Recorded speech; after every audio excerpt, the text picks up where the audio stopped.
Esta es Uniminuto Radio, HJKU, en Bogotá en los 14:30 AM y en Colombia y el mundo a través de uniminutoradio.com.co. También en Facebook, Twitter e Instagram a través de @Uniminuto Radio. La radio universitaria está aquí.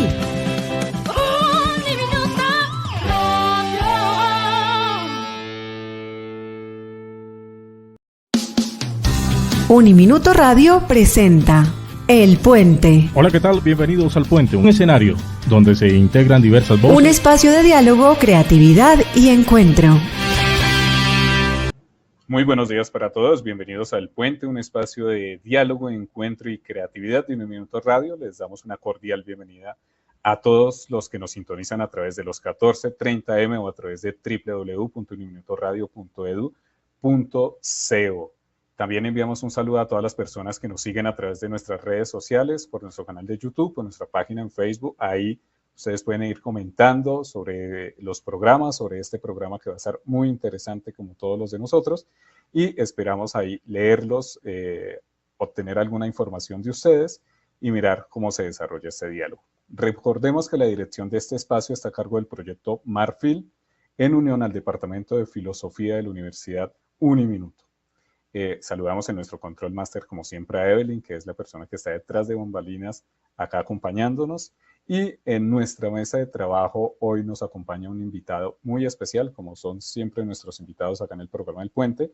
Y antes de darle el paso a nuestro invitado, un saludo a nuestra coequipera de trabajo, Alejandra Herrero, no nos puede acompañar el día de hoy, un saludo para Alejandra.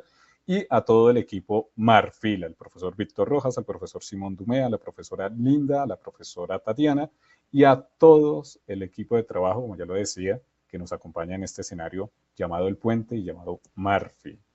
Como les venía diciendo, pues efectivamente tenemos un invitado muy especial que en las últimas semanas ha desarrollado o ha generado una serie de opiniones con respecto a un tema que creo que nos abarca a todos los que estamos de una u otra forma ligados a la educación, que vivimos de este escenario, no de la educación, sino para la educación, y que nos va a contar un poquito sobre muchos elementos que están ahí por ahí rodeando el tema del día de hoy. Le damos, sin más preámbulo, la bienvenida al profesor Fabián Sanabria. Profesor, muy buenos días, un placer tenerlo acá en la mesa de trabajo del Puente. Y una pregunta que siempre se le hace a nuestros invitados, nos gusta que nuestros invitados sean los que se presentan. Cuéntenle a toda nuestra audiencia, a las personas que no lo conocen, quién es, qué hace, qué le gusta a Fabián Sanabria. Y una pregunta en específico, ¿a qué le sabe la vida a Fabián Sanabria? Bueno, muchas gracias, Alejandro, por su invitación y a las personas que indudablemente acompañan la realización de este programa. A ver, ¿quién soy? Pues soy un ciudadano colombiano, eso sería como la definición más elemental. Desde hace mucho tiempo me he ocupado de estudiar cultos y creencias, mitos y ritos. He construido durante más de 20 años una carrera universitaria concentrando mis principales preocupaciones en una antropología y sociología de las creencias y los deseos. Soy escritor, he escrito algunas novelas, me gusta mucho la escritura y la lectura, entonces si a mí me preguntan a qué me sabe la vida, me sabe a leer y a escribir. Eso sería como lo que podría decir de entrada. Y mi mayor y mejor compañía son los gatos, me gustan mucho los felinos. Justamente aquí me acompaña, está en mis piernas, de pronto si ustedes llegan a tener alguna interferencia es debido a mi gato Pedro Abelardo, aquí se los presento, que está juiciosito. Cuando uno duerme con un gato, ellos son los dueños de la cama, entonces uno no se puede mover porque si no se ponen bravos. Y finalmente, vivir con un gato es probablemente una de las experiencias más maravillosas de la vida. Yo no podría vivir sin gatos. Siempre me ha acompañado uno y en este momento, pues desde hace varios años, me acompaña Pedro Abelardo. El nombre de Pedro Abelardo es en honor al filósofo Pedro Abelardo, el filósofo medieval.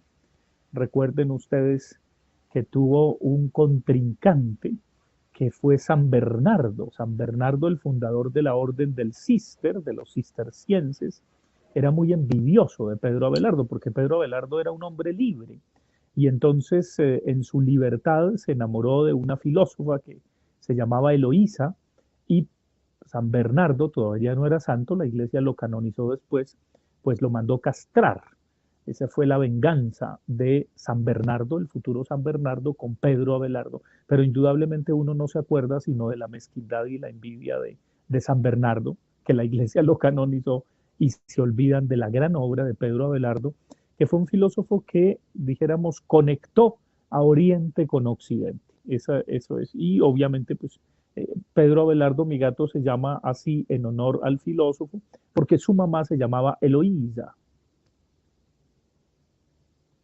Listo, muy bien. También un saludo por participar acá en la mesa de trabajo a Pedro Abelardo, entonces, compañía del profesor Fabián Sanabria. Y pues vamos a darle paso a este pequeño diálogo que gira en torno a una frase muy polémica y que ahí van a aparecer muchos elementos de diálogo de un influencer, de un personaje de estos que se ha puesto de moda en los últimos años, gracias a las redes sociales, gracias a esa cuestión del Internet, y una frase con la que titula el periódico El Tiempo esta pequeña entrevista que le hace a este personaje es: el estudio no es la única forma de salir adelante.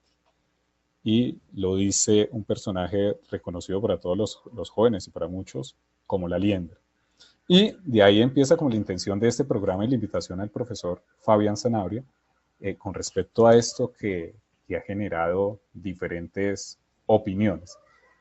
Vamos a empezar por algo que es característico del profesor Fabián Sanabria y cómo identificar, si se puede decir así, una cultura, una estructura cultural que nosotros tenemos y que se ha generado como un lema, como un símbolo y como una representación de lo que somos nosotros como colombianos, y la mirada del profesor Fabián Sanabria la identifica con algo que es el yayismo.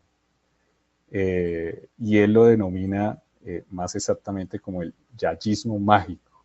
Ese es un término que usted, profesor Sanabria, ha puesto a sonar en diferentes escenarios, no solamente a nivel académico, sino también en los medios de comunicación. Tenemos entendido que también comparte un espacio en Las Dos Orillas, Pelando el Cobre, y quisiéramos preguntarle, y para las personas que no conocen este término del yayismo mágico, preguntarle a usted, que es el que acuña este término, ¿qué es el yayismo mágico para Fabián Sanabria y por qué puede ser un reflejo de esa parte de la sociedad colombiana como no tan buena? Bueno, ante todo debo decir que el joven alias La Liendra tiene toda la razón. Es decir, no solo el estudio permite salir adelante. Eso, es decir, eso yo no cuestiono esa proposición. Lo que cuestiono es el contenido de la expresión salir adelante. ¿Qué significa salir adelante? ¿Significa tener plata? ¿Significa tener una casa con todas las comodidades, una camioneta 4x4 con vidrios oscuros? ¿Significa ascender socialmente y pasar por encima de todo el mundo, palas que sea, cueste que cueste y pésele a quien le pese y gústele a quien le guste? ¿Significa subir, subir, subir, subir a pesar de los demás? Si eso es salir adelante, evidentemente, claro, usted puede salir adelante así, sin estudio. Como también usted puede superarse sin una educación formal. Usted puede adquirir competencias, usted puede adquirir saberes, etcétera, etcétera, conocimientos, información, sin necesidad de estar matriculado en la escuela, ni en el colegio, ni en una universidad. Es más, me atrevería a ir más allá de La Liendra en ese segundo sentido, en el sentido de que los grandes pensadores, creadores de la humanidad, si se hubiesen quedado en la universidad, nunca hubieran sido los que fueron. Y simplemente les pongo 2 o 3 ejemplos. A nivel internacional, Steve Jobs jamás hubiera sido el creador de Apple si efectivamente se queda en la universidad. lo mismo podríamos decir de innumerables artistas, de innumerables pensadores, de innumerables creadores. En el caso colombiano, si García Márquez se hubiera quedado en la Facultad de Derecho de la Universidad Nacional de Colombia, jamás hubiera sido García Márquez. Si Fernando Vallejo se hubiera quedado efectivamente estudiando biología en la Universidad Nacional o filosofía y letras, jamás hubiera sido Fernando Vallejo. Y así podemos tener muchísimos ejemplos de personas que llegaron a ser inclusive genios y geniales y que no necesitaron tener títulos universitarios. Un personaje como Roland Barthes fue profesor del Colegio de Francia, que es una de las instituciones más prestigiosas del mundo, creada por Francisco I hace varios siglos, que tiene mitad artistas y mitad científicos, varios premios Nobel. Entre ellos llegó a ser profesor del Colegio de Francia y él no tenía títulos. Entonces, evidentemente, también hay una posibilidad de manera autodidacta, no solamente de superarse, sino de realmente salir adelante. Pero el problema es que en nuestra sociedad y en el sentido en que lo expresa en su corta entrevista, alias La Liendra, pues ese salir adelante no es ese salir adelante. No, el salir adelante es tener plata, tener casa, carro, beca y para las que sea. Y en ese sentido es que ese salir adelante, muy entre comillas, de La Liendra, yo lo vinculo con esa categoría que hace varios años ya puse a circular como antropólogo y sociólogo que soy en la opinión pública colombiana, y es la noción de yayismo mágico. ¿Qué es eso del yayismo mágico? Pues muy sencillo, viene de la yayita, la novia que desprecia a su novio. En realidad no son tan formalmente novios, es bien curioso, en la tira cómica de Pepo el chileno. Entonces desprecia al pajarraco de Condorito porque es calvo, porque es bajito, y el ideal de ella es Pepe Cortisona, que es un tipo musculoso, alto, traqueto. Entonces, evidentemente, yayismo viene de yayita, y recuerden que hay una característica física fenotípica de la yayita que mide 90, 60, 90, que evidentemente tiene operación de senos y de cola de silicona, y por supuesto, su ideal de amor es un traqueto como Pepe Cortisona.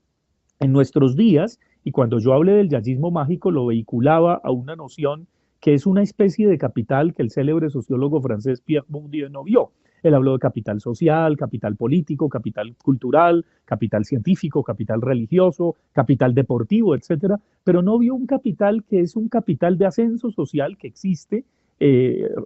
Brevemente, cuando hablo de los capitales de Bourdieu, es una desagregación de la noción de capital marxista en el sentido de que el único capital no es el capital económico. El capital económico sería una especie de capital, pero hay muchas otras especies de capital, porque así como la energía no perece, sino que se transforma, lo mismo ocurriría con el capital. No solamente existe el capital económico, sino muchas otras especies de capital.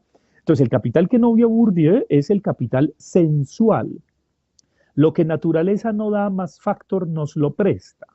El capital sensual es la belleza, es la juventud, es un cierto modelo de belleza que cada vez se vuelve casi que un imperativo categórico en nuestras sociedades del consumo que nos consume, y sobre todo en las redes sociales como Instagram, en donde definitivamente hay un modelo de juventud, de belleza estereotipado, y hay personas que sufren desaforadamente porque no alcanzan ese modelo de belleza. En el caso de las damas, la yayita, y en el caso de los caballeros, un poco como el traqueto, o si se quiere, como Pepe Cortisona, o si se quiere, en el caso de la yayita, podríamos hablar de las anoréxicas, ¿no? Que miden 90, 60, 90, tienen las operaciones reglamentarias de senos y de silicona, aconsejándoles, por supuesto, que se hagan una buena operación que cuesta, porque de lo contrario van a sufrir per secula seculorum hasta que se mueran.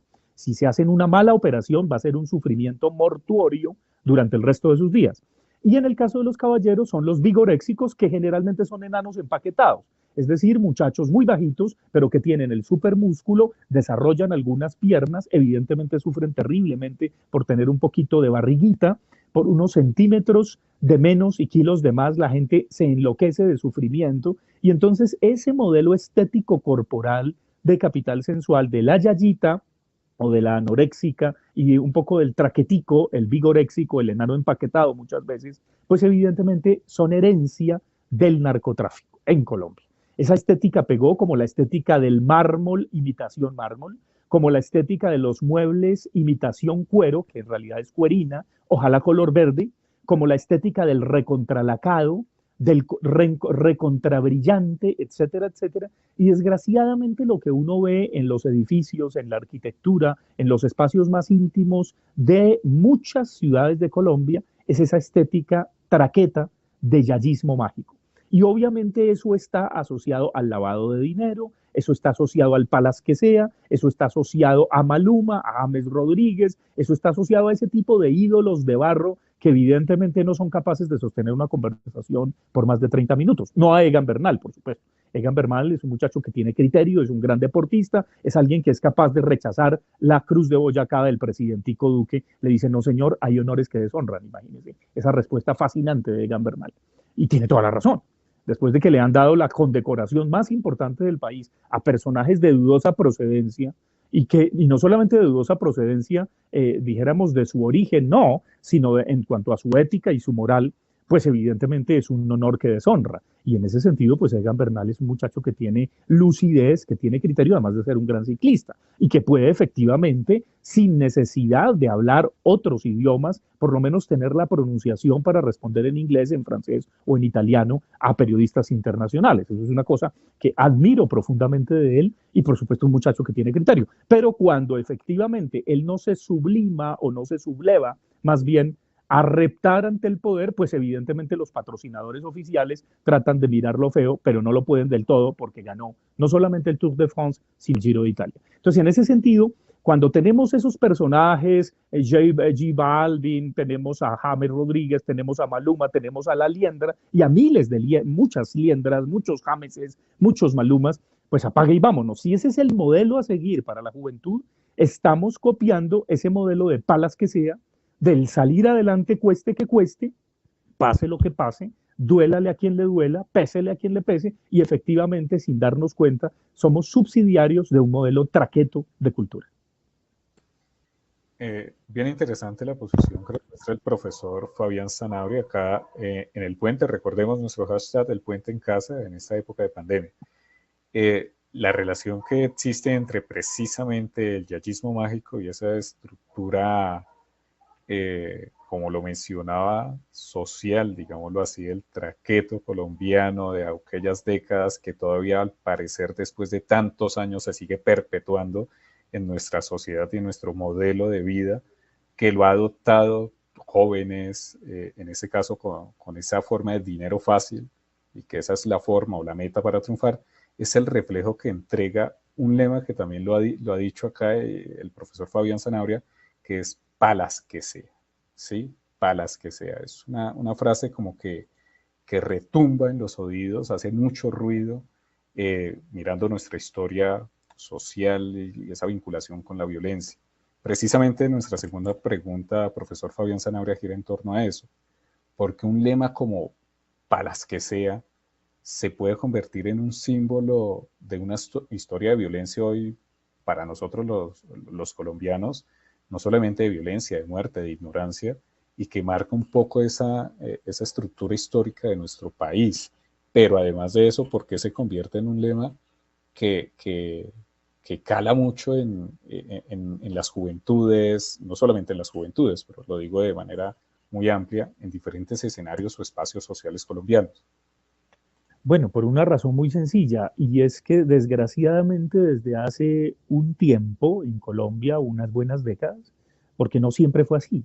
Este país ha sido violento, pero no necesariamente siempre lo fue así.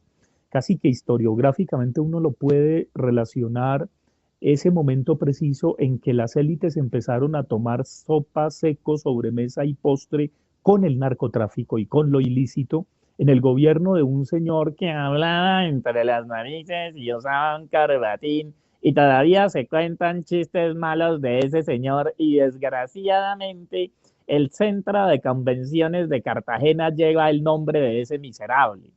Entonces, evidentemente, ese turco del menudeo, a quien efectivamente se casó con la prima y tuvo hasta nietos, hasta que el Vaticano le dio la dispensa, evidentemente, ese señor fue alguien que tuvo una connivencia entre las élites del poder político y económico y el narcotráfico.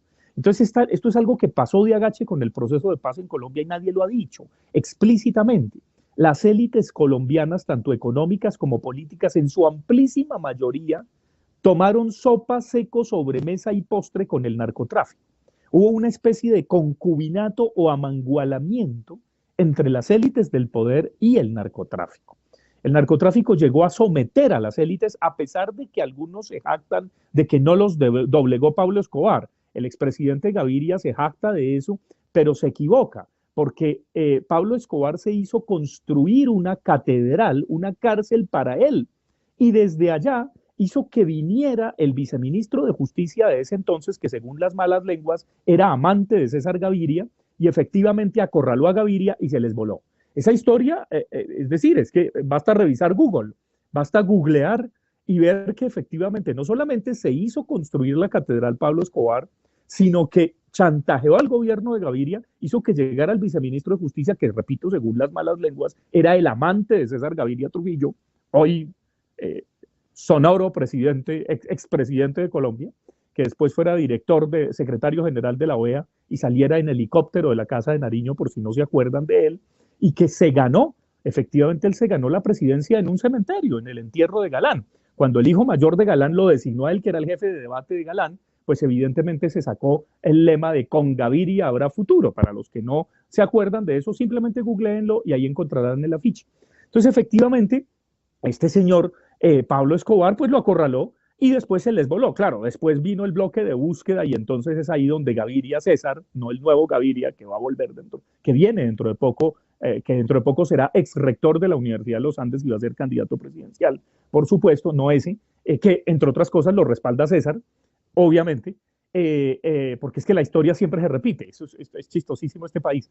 Entonces, efectivamente, acorraló a Gaviria. Entonces, las élites se sintieron acorraladas, se vieron y terminaron pactando con el poder. Luego hubo un colado dentro de esas élites que es el expresidente innombrable, ex senador imputable, y efectivamente llegamos a una situación de descomposición tal, en donde si bien, dijéramos, dieron de baja a Pablo Escobar, y aparentemente las cabezas del cartel de Medellín y del cartel de Cali fueron extintas, cosa que es bastante cuestionable.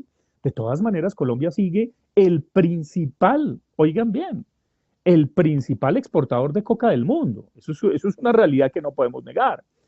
Bastaría simplemente escuchar a un exministro de Hacienda, también candidato presidencial por el Partido Conservador, a Juan Carlos Echeverry. Él dice que la coca es la que sostiene la economía colombiana.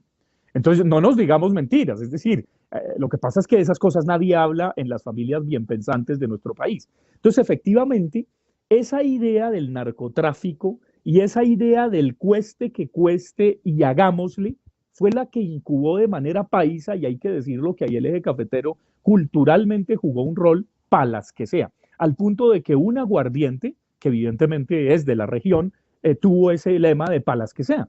Y efectivamente, se impuso ese dichito que es terriblemente nocivo. Es decir, si usted palas que sea, hace lo que sea, cueste que cueste, por su familia, como sea, a la hora que sea, apague y vámonos. Ese es uno de los graves problemas de este país, porque, repito, no todo vale.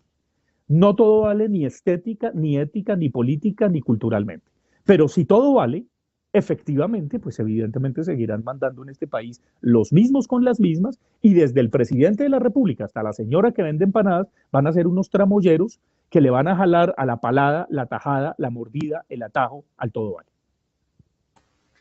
Palas que sea, entonces, es ese lema que, al parecer, de manera desafortunada ha cabalgado, o el caballito de batalla se ha convertido para muchos ese lema para conseguir una posición económica, un puesto en alguna entidad pública, y eso ha generado entonces en una sociedad como la de nosotros todo lo que nos está mencionando un poco el profesor Fabián Zanabria. Tenemos una pregunta de una joven que se la quiere hacer a usted, profesor Zanabria, para que podamos dialogar acerca de esa pregunta.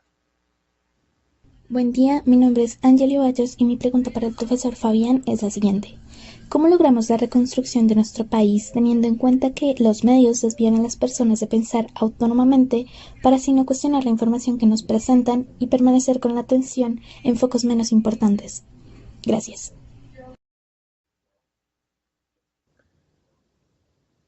Bueno, pues yo debo decir que desafortunadamente la opinión pública es algo terriblemente manipulable. Eh, y los medios no solamente no publican la verdad, los que se jactan de eso probablemente serían los más cuestionados y cuestionables. La verdad es una lucha social, sino que normalmente la información que publican ya no es una información de investigación, de profundidad, a views, sino una información a news, de divertimento, de horror, de tragedia, de cóctel molotov, de lo que sea, de escándalo. Los medios de comunicación y en particular un elemento que impera en ellos es el rating, es justamente las tasas de audiencia. Entonces se entra en un círculo que no es un círculo virtuoso, sino un círculo vicioso de que eso es lo que la gente quiere ver. Ese cóctel de violencia, ese cóctel de escándalo, ese cóctel de corrupción, de tratar de horadar la vida privada de los individuos, de los ciudadanos, etcétera, etcétera. Y entonces, al entrar allí, es efectivo que las personas no están en condición, el ciudadano común y corriente no está en condiciones de determinar quién dice qué y desde dónde. Lo primero que habría que hacer en este mundo de posverdades, de fake news, de noticias falsas, sería tratar de determinar quién dice qué y desde dónde. ¿Cuáles son los intereses de los medios de comunicación? ¿Quiénes son los propietarios de esos medios? ¿Cómo se construye un consejo de redacción? ¿Cuáles son las líneas editoriales que tienen esos medios, tanto de prensa como de radio como de televisión? Solamente teniendo esa información uno puede relativizar la información que recibe. Pero como desafortunadamente el ciudadano común no está en condiciones de hacer ese ejercicio, ni tiene por qué hacerlo además, pues simplemente recibe de manera pasiva lo que los medios le dicen y a partir de ahí le crean realidades que muchas veces nada tienen que ver con lo que realmente ocurre. Entonces, efectivamente, uno de los elementos fundamentales es tratar de determinar quién dice qué y desde dónde. Si ese ejercicio tan elemental uno no lo hace, está entregado a la manipulación de los medios y ahora de las redes sociales. Porque efectivamente en las redes sociales la gente está adscrita a la manera de ver y de dividir el mundo de otros que piensan, sienten y actúan como él. Entonces, si nosotros solamente le creemos a los que sienten, piensen y actúan como yo, pues no miro lo que el otro distinto piensa, siente y actúa. Entonces nos metemos en unas especies de burbujas y cuando el otro no siente, ni piensa, ni actúa como yo, lo cancelo, lo borro, lo bloqueo. Entonces estamos en esas burbujas en donde indudablemente esto contribuye a la polarización de los países, de la opinión pública, etcétera, etcétera, y a una enorme manipulación. Bastaría simplemente tener ejemplos elementales de cómo se han construido posverdades en torno a la pandemia del COVID-19, en cómo se han construido posverdades y eufemismos fatales. Es decir, es realmente vergonzoso que el presidente de la República diga que él, en este gobierno tan mediocre y miserable, ha hecho más que el presidente anterior por la paz que lo que hizo Santos. Es decir, salta a la vista que eso es creer estúpido a los estúpidos que lo van a leer. Y al mismo tiempo decir, porque es que esto ya es que va a dejar como el legado, imagínense, legado, este señor que solo sabe hacer cabecitas con un balón, una agenda de equidad, cuando ha sido probablemente uno de los presidentes más mediocres de toda la historia de Colombia. Yo personalmente nunca creí que después de Andrés Pastrana hubiese alguien tan mediocre y deplorable como el actual presidente y lo hemos superado. Espero que no lo superemos en el 2022 con otro ser tan mediocre o más mediocre que este. Entonces, efectivamente, cuando uno ve eso, y la alcaldesa, por ejemplo, en este momento está haciendo un chantaje al Consejo de Bogotá diciéndole que si no le aprueban un endeudamiento de más de 1 billón de pesos para pagar la quiebra de Transmilenio, no opera. Hágame el favor. Cuando efectivamente entonces las ganancias no se comparten, pero las pérdidas sí, y las pérdidas las paga la ciudadanía. Pero lo que es peor es que lo presenta como un rescate social, cuando el altísimo porcentaje de ese presupuesto que ella llama rescate social es para pagarle a Transmilenio, de tal manera que los operadores de los buses, a quienes cuando ella misma decretó la pandemia, no les exigió cláusulas de permanencia. Entonces, efectivamente, para que estos señores, que son los mismos con las mismas y los mismos dueños de muchas cosas del país, ¡oh!, entonces no tengan tantas pérdidas, sino que sigan ganando de manera intacta. Eso es criminal.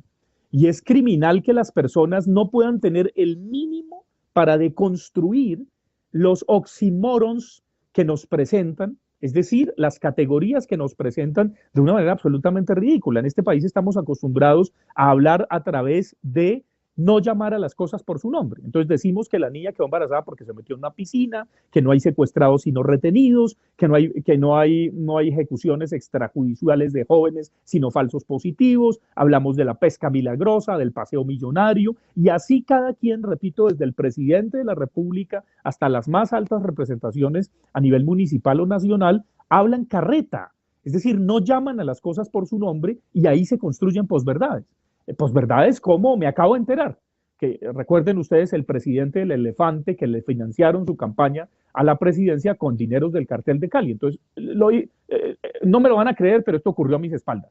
No me lo van a creer, pero me acabo de enterar. Entonces, efectivamente, y los medios se encargan de transmitir eso, esas fake news, esas posverdades, y lo peor es que la gente se los cree. Así fue como llegó Donald Trump a la presidencia de Estados Unidos, efectivamente, un señor que nadie le podía cuestionar que el mejor remedio contra el coronavirus era el detergente. Es decir, es completamente baboso ese tipo dijéramos, de explicaciones, ni hablar de Bolsonaro, pero efectivamente los nuestros no se quedan atrás, tanto a nivel local como a nivel nacional. Entonces, efectivamente, los medios no informan, los medios tienen interés, pero hay una ventaja, y es que ya no son los monopolizadores de lo bueno, lo bello, lo recto y lo justo. Ya el diario El Tiempo, que antes ponía y quitaba presidentes, no sirve ni para limpiarse la grasa de las manos. ¿Quién lee El Tiempo? Después de que se fue hasta el doctor Pombo. ¿Quién? Obvio, hay promociones, porque los Gilinski se han encargado de unas promociones absurdas con su Pasquín de semana, después de haber sacado a los mejores periodistas de esa revista que tuvo algún prestigio hace una década. María Jimena Duzán, Daniel Coronel, el mismo, ¿por qué no?, Daniel Samper Ospina, etcétera, etcétera, a todos los sacaron. Entonces tuvieron que irse, efectivamente, María Jimena Duzán, por supuesto, pero el día es un pasquín que da una vergüenza absurda, aunque eso sí, se lo meten a la gente con 10,000 pesitos el trimestre, 30,000 el semestre o 50,000, creo, el año. Entonces la gente, de manera arribista, como antes ese pasquín gozaba de algún prestigio, va y se suscribe digitalmente a algo que efectivamente es un gran vehiculador de posverdades, es decir, de falsas noticias, a geometría variable y al antojo de los intereses de quienes efectivamente son los dueños de ese pasquín. Entonces, profesor Sanabria, podríamos cambiar incluso la pregunta que seguía a continuación, porque ya creo que nos dieron, su merced nos dio una explicación un poco amplia de lo que pasa con los medios de comunicación, tal vez ese, si se puede decir así, ese matrimonio harto entre los medios de comunicación y el poder, y efectivamente los medios de comunicación como una especie de institución de la posverdad que la implementa al mejor postor, digámoslo así. ¿Dónde quedaría entonces la responsabilidad ya no de la institución de la posverdad, sino de las personas que son parte de esa institución, de los comunicadores, de los periodistas? ¿En dónde queda esa responsabilidad de ellos? Bueno, esa sí que es una buena pregunta, porque es que efectivamente habría que ver desde cómo forman en las facultades de comunicación social y de periodismo a los futuros periodistas, a los futuros locutores, a los futuros opinadores. Si una niña quiere ser la presentadora del noticiero de las 7 de RCN o yo qué sé, efectivamente está de entrada equivocada. Si quiere ser modelito, pues efectivamente ya empezó mal. Es decir, habría que ver qué valores les enseñan, qué objetividad, qué rigurosidad, qué análisis de fuentes, qué criterio ético les enseñan en las escuelas y en las facultades de comunicación social y periodismo. Pero si lo único que quieren es hacer divertimento, si saben que si no se venden al mejor postor no van a tener trabajo, entre otras cosas, pues apague y vámonos. Pasa como con las escuelas de derecho. Es decir, si hay carreras absolutamente incubadoras de corrupción en Colombia, son las escuelas de derecho, las facultades de derecho son eso. En un país tan santanderista, pero más que santanderista, leguleyo como Colombia, pues eso es lo que ocurre, echa la ley, echa la trampa. Entonces con los comunicadores sociales pasa lo mismo. Si no hay una formación ética, estética, rigurosa, medianamente situada en las facultades de comunicación social y periodismo, apague y vámonos. Pero además, si la hubiese, no hay garantía que para estos egresados les den trabajo los medios establecidos. Tiene que haber nuevos medios. Ahora, felizmente no todos los medios son iguales. El campo periodístico es muy amplio y felizmente hay portales independientes, hay revistas independientes, hay radios independientes y hoy día hay redes sociales. Aunque las redes sociales van a participar del mismo problema de la posverdad. Cada quien, estando a la derecha, a la izquierda, al centro, arriba y abajo, va a jalar para su lado. Es decir, no va a tener el mayor interés de autocriticarse, por ejemplo. Un medio que se autocritica es un medio que me daría a mí un indicador de que es medianamente, dijéramos, ponderado. Pero un medio que solamente cree tener la verdad con una línea editorial clara, incapaz de autocrítica hacia su propia línea editorial, hacia sus propios intereses, sí claramente no logra poner a distancia la intervención de los dueños de ese medio, de los principales accionistas en materia de producción de opinión, es un medio que fabrica posverdades. Así es, entonces termina esta frase, es un medio que fabrica posverdades. Hay diferentes elementos que aparecen ahí supremamente importantes relacionados precisamente con este tema de los medios de comunicación y cómo el mismo escenario de información se ha diversificado. No solamente ya es la prensa escrita, sino que aparecen la radio, la televisión, las redes sociales, Twitter. Entonces hay mucha información, hay que analizar bastante. Le invito, profesor Sanabria, a escuchar otra pregunta de uno de nuestros jóvenes para seguir con el diálogo. Buenas tardes, mi nombre es Juana Martínez y tengo 2 preguntas para el profesor Sanabria. La primera es, ¿quién tiene la culpa? ¿La mediocridad del influencer La Liendra, la decadencia del periódico El Tiempo, la banalidad del gobierno o el idealismo de una buena vida? La segunda pregunta es, el problema es, ¿qué dijo o quién lo dijo? Porque si Steve Jobs, Bill Gates o Mark Zuckerberg, que entraron a grandes universidades, decidieron dejar sus estudios, hubiesen dicho, no se necesita estudiar para ser exitoso, ¿hubiese tenido el mismo impacto que cuando lo dijo La Liendra? Bueno, pues la segunda pregunta ya la respondí cuando empecé esta entrevista señalando que efectivamente La Liendra tiene razón en esa acepción en donde hubo grandes pensadores, creadores, realizadores que no necesariamente salieron adelante en su genialidad, en su desarrollo personal, con una educación formal. Creo que ya quedó más que respondido y puse justamente el ejemplo de Steve Jobs, de García Márquez, de Fernando Vallejo y podría poner de Roland Barthes, el gran semiólogo francés. Entonces, efectivamente, creo que eso ya está respondido. La segunda pregunta está respondida. Y la primera, bueno, aquí no se trata de determinar culpables. No. El punto no es decir, mire, es que este es el culpable. El diario El Tiempo, eso no quiere decir que no sean responsables. Eso es muy distinto, porque uno de los problemas que tiene este país es que todo es la culpa la tiene el otro. Por mi culpa, por mi culpa, por mi gran culpa. No. El punto es que todos somos responsables. Y probablemente el punto de mayor responsabilidad es la banalidad del mal, que es una categoría de Hannah Arendt, una gran filósofa, que justamente muestra cómo a través de los medios, a través de la opinión, se deja pasar lo que sea y se asume como que esa es la verdad. Esa banalidad del mal, que ella efectivamente pues la demostró siguiendo como periodista, entre otras cosas, del New Yorker, un ejemplo clarísimo, un señor que fue un nazi que asesinó a cientos de judíos y que lo estaban juzgando en Israel y a ella le pidieron un peritazgo y efectivamente cuando ella dio el peritazgo le cayó el mundo encima porque dijo ese señor no es culpable.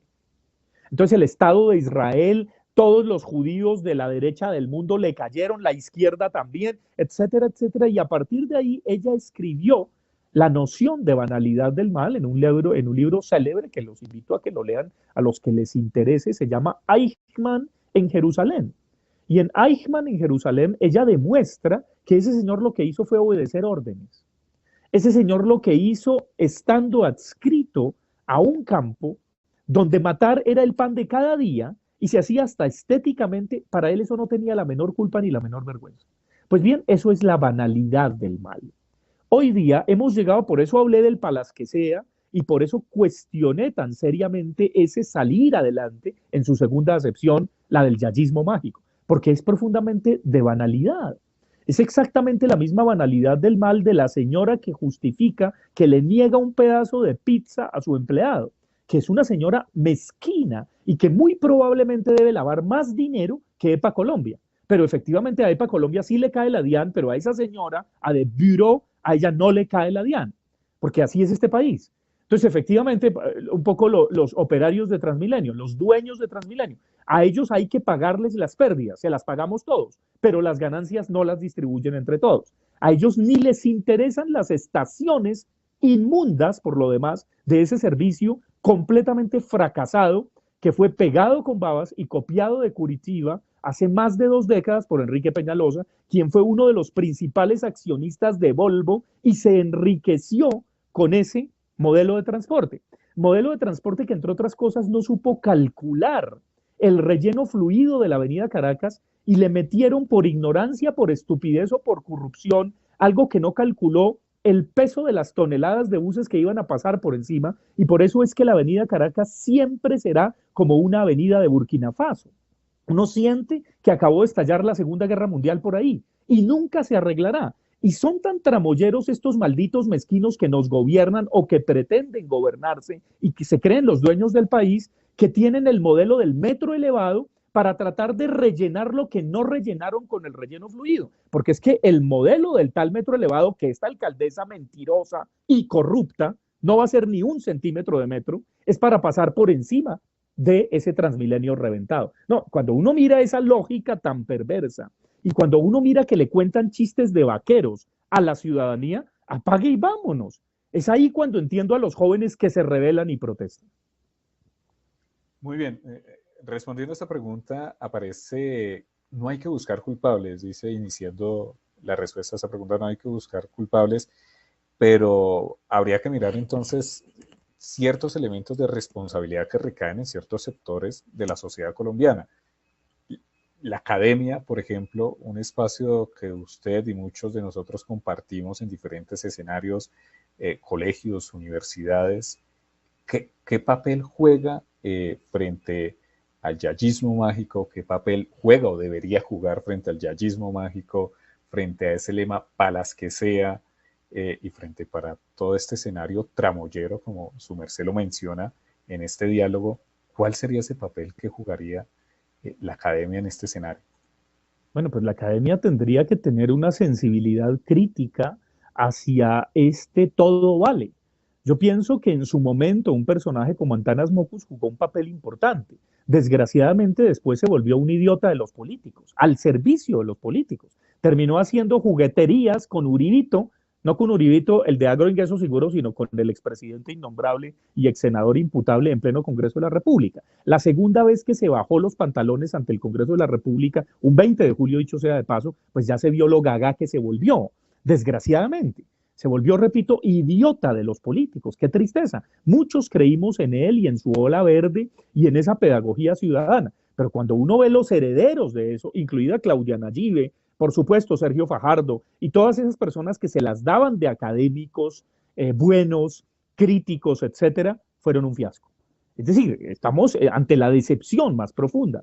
Y muchísimos profesores están en su comodidad de sus bibliotecas, de sus apartamentos, de sus casas, y jamás tienen un espíritu crítico respecto a esas realidades concretas porque están desconectados de esas realidades. Ese es uno de los problemas que tenemos en la academia. Además que la pandemia reveló, es decir, la mediocridad tan profunda de tantos profesores que enseñan los mismos cursos con las mismas hojas amarillentas de hace 30 años, están en el lugar equivocado. Es por eso que masivamente miles, me atrevería a decir millones de estudiantes han renunciado a la universidad virtual porque ya no se van a aguantar virtualmente a los mismos mediocres que antes tenían que aguantarse presencialmente. Entonces, efectivamente, la academia está llamada a recomponerse, a reinventarse, a cambiar, a entender que la vida está en otra parte, que es de puertas para afuera que funciona la universidad, que funciona la escuela, que funciona el colegio. Y efectivamente ahí hay una parte de responsabilidad, pero no es toda. Entonces, la otra parte de responsabilidad también la tienen los medios, por supuesto, los políticos, las élites económicas, el empresariado, tienen mucha más responsabilidad. Al que mucho se le da, mucho se le requiere. Entonces, efectivamente, las élites de Colombia han sido ignorantes. Muchas élites de Colombia son déspotas, pero no ilustrados. Son incultas, ni siquiera hablan buen castellano. Hemos tenido una cantidad de ministras de educación que no hablan buen castellano. Entonces, ¿qué se les puede pedir? Ni hablar de algunas ministras de cultura, ni hablar de un presidente que no habla bien castellano. Entonces, efectivamente, la responsabilidad es enorme, es mayor, y es ahí cuando yo digo, más que buscar culpables, hay que tratar de ver quiénes son los responsables, y sobre todo también hay una responsabilidad en la ciudadanía. Si seguimos eligiendo a los mismos con las mismas, Colombia será un desastre sin remedio. Si la ciudadanía colombiana no se da cuenta de que el Congreso de la República es la cueva de Alí Baba y los 40 ladrones, y sigue eligiendo a los mismos con las mismas, Colombia no tiene solución. Ese es mi vaticinio. Entonces hay que dedicarse al jardín, a jugar con los gatos, a no amargarse la vida, porque, repito, la maldición de Fernando Vallejo, el escritor, se habrá realizado. Colombia es un desastre sin remedio. Depende de nosotros si sigue así. Muy bien. Mirando esa última parte, ya para finalizar, el tiempo en radio se va volando, profesor. No, y el tiempo mío también, porque tengo clase virtual con mis estudiantes.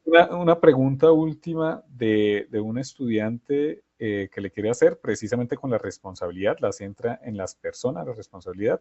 Y para finalizar, una pregunta para su merced que nos cuenta a todas las personas, ya para cerrar el programa: ¿quién pela el cobre acá en Colombia? Vamos con la pregunta de la estudiante. Y de una vez nos responde: ¿quién pela el cobre acá en Colombia? Mi nombre es Isis Niño y mi pregunta para el profesor Fabián Zanabria es que si cree que los creadores de contenido tienen algún tipo de responsabilidad por lo que haga su audiencia, teniendo en cuenta lo que muestran en sus redes sociales. Sí, pues indudablemente los creadores de contenido tienen responsabilidad. ¿Qué tipo de contenido tienen? ¿Qué tipo de libertad dan? ¿Qué tipo de estética generan? ¿Qué tipo de lugares comunes están de manera cuadriculada estableciendo ante una opinión? Por supuesto que haya responsables. Pero yo pienso que a pesar de esta debacle, a pesar de este horror, a pesar de que podamos ser eternamente un desastre sin remedio, creo que también la sociedad tiene una capacidad de aguante increíble. Y no solamente de aguante, sino también de resiliencia. Es decir, de experiencias muy negativas, sacar elementos muy positivos y de resistencia. Entonces yo pienso que todas esas cosas confluyen en la esfera pública. Ahora, lo que sí sé como sociólogo y un poco en la larga duración es que desgraciadamente lo que va a imperar son las políticas de amplio alcance. Y esas políticas de amplio alcance probablemente están calculadas en clubes internacionales desde hace mucho tiempo.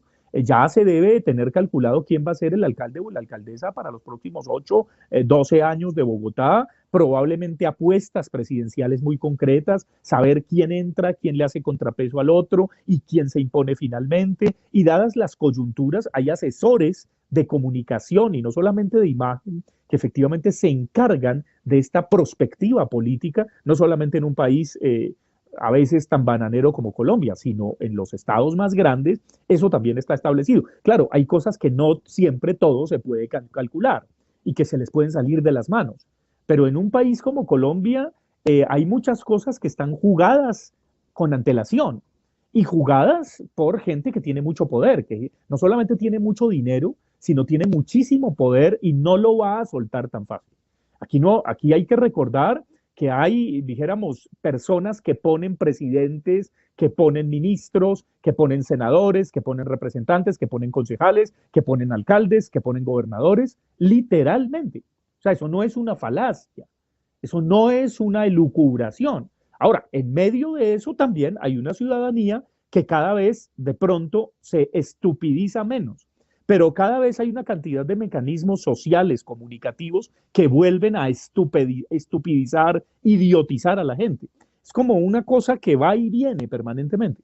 Eso ocurre en todas partes, pero en Colombia particularmente yo vivo aterrado. Y digo vivo aterrado porque tomo distancia y veo prensa internacional, viajo mucho, estoy en contacto con el mundo. Por aquí no pasa el mundo.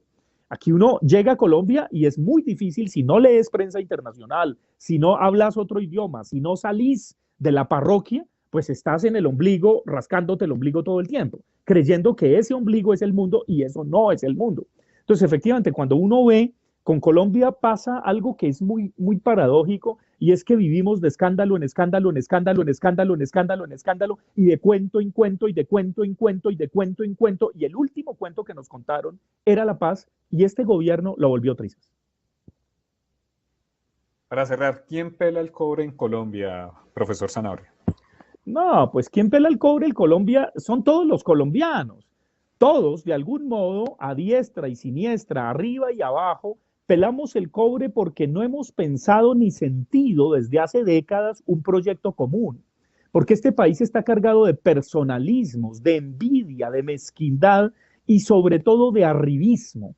Algo que realmente es imperdonable de todas las peladas de cobre de Colombia y de los colombianos es el arribismo, es el palas que sea, es el cueste que cueste. Y esto es herencia del narcotráfico. Ahí está el corazón de ese pelar el cobre. Solamente en la medida en que tengamos no solamente un debate, sino un debate pragmático, programático, sobre los bienes comunes, sobre la convivialidad, sobre el bien común que incluye lo público y lo privado, que incluye la gente de derecha, de centro y de izquierda, solamente en esa medida este país podría, ahí sí, salir adelante, pero no en el sentido narcotraficante de yayismo mágico, sino salir adelante en el sentido de no quedar solo, otra vez rascándose el ombligo y viviendo 100 años de soledad sepultado en el concierto de naciones. Eso es lo que pasa. Ahora, lo que yo veo en perspectiva para las próximas elecciones, lo que se viene es que probablemente aún los estallidos sociales, aún la sublevación, el levantamiento de los jóvenes, es recuperado generalmente por la derecha.